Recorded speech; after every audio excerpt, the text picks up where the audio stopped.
so we're finally going to do this. We're finally going to do part 2 of the brake test. If you haven't seen part 1, it's going to be over my shoulder somewhere, the thumbnail. You can go and watch that first. But basically, we're going to replicate the original test. And I got some parts here. We're going to put, before we do the test, I'm going to put new brake pads in, front and rear. I'm going to scuff the brake rotors up so they'll seat in again. And we're going to replicate the original test. Now, the original test was, the bike originally came with 160 rotors, front and back. And what I did was we did a series of stops from 14 mile an hour. And I measured the length. And then I went and I put a 180 floating rotor on the front and 160 floating rotor in the back. And we redid the stops. And it actually, I think the end result was somewhere around 3 feet better, you know, with the different rotors on there. So now the next step is going to be putting this 4-piston caliper on the front. So I think that's going to make even more of an improvement. But like I said, we're going to put the new pads on. We're going to try to replicate the original test, and then we'll have a baseline again, because the bike has different tires. It's a little bit lighter bike. You know, the dirt even's probably a little different from the time of year we did it. So we'll get a baseline and we'll compare apples to apples. It's not scientific or nothing, but it'll give us a direct comparison of what the different parts are. So as you can probably tell, I need to wash the bike first. And I guess I need to buy a seat because I bent another one. I don't know if anybody else has this problem, but I get maybe 4 rides out of a seat and it's all bent beyond use.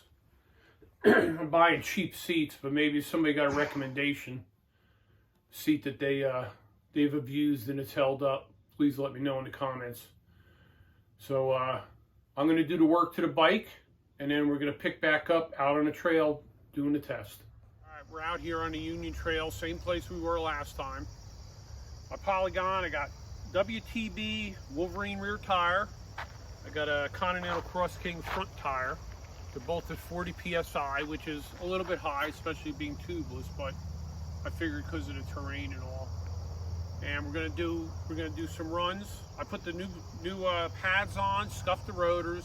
I burned them in a little bit in the parking lot. They should be kind of seated by now, but they might keep getting seated. That's why we're gonna do 3 runs like this. And then I'm gonna put the 4-piston caliper on, and we'll do 3 more runs, and we're gonna compare it. All from 14 mile an hour. I got my GPS so I know the mile per hour with my custom duct tape mount. And, so yeah, let's see what we could do here.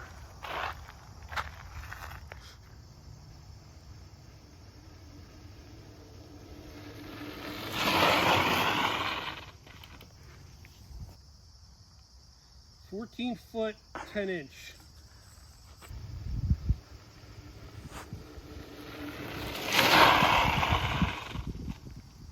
"16-foot, 10. Is it getting better? No.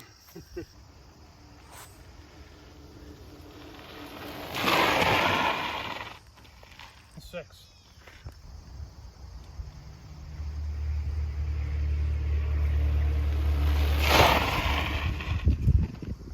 The 4th run was 13.5. All right, we got the four piston Merca caliper on there.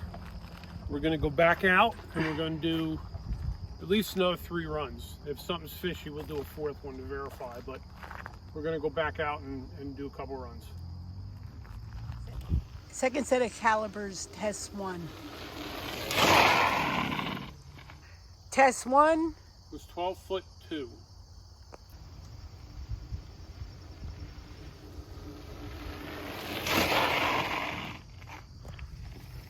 Second test is 10-foot 5. Yep.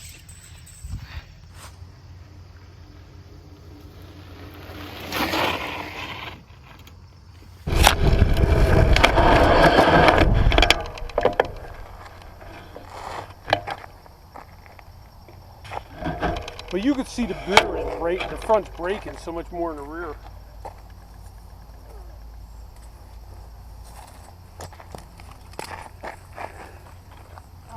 pull back some.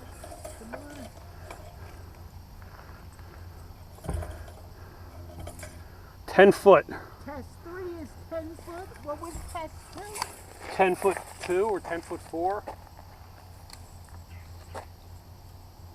All right, so I'm going to do one more where I'm going to, you want to film me saying this?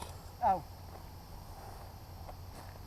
So I don't know if you could see the bike, the rear end's kind of sliding out.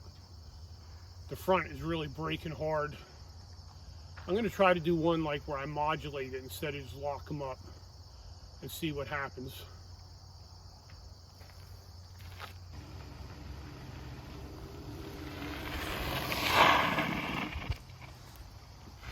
(10'6". So I don't have the skill to modulate it. If the captain was here or Jeremiah the Tick was here, he probably could. I can't do it though. It was better when I locked them all up.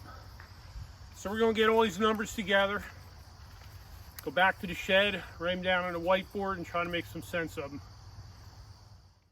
So here we are back in the shed, and I wrote down all the numbers here. So you saw these in the video.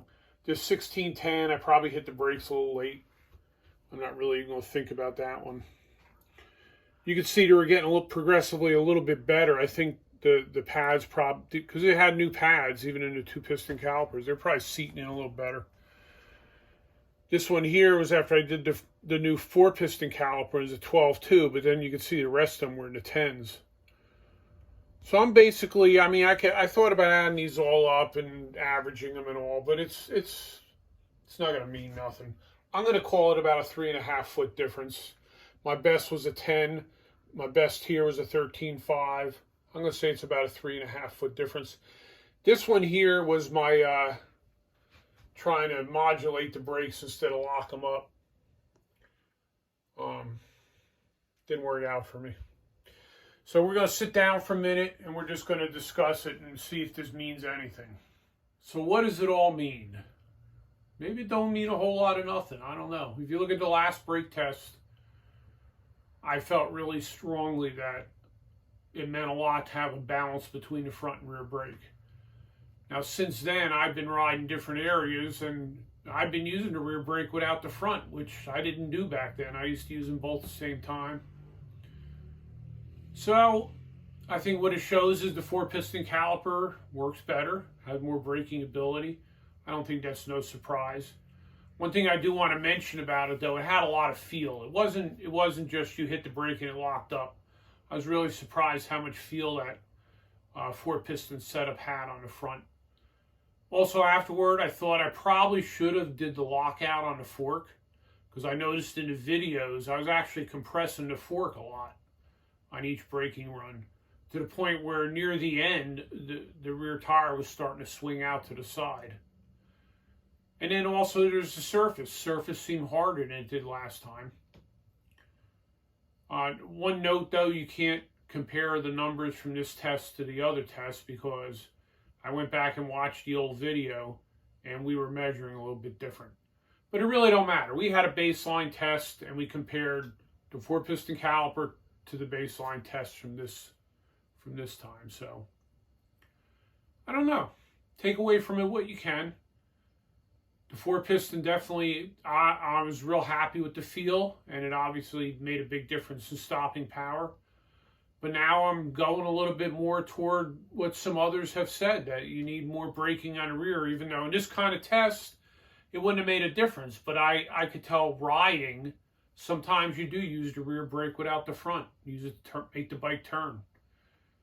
So I hope you enjoyed it. It wasn't scientific, but I felt I needed to finish up from the last test. Some items I didn't really cover. So hopefully you got something from it. We'll see you next time.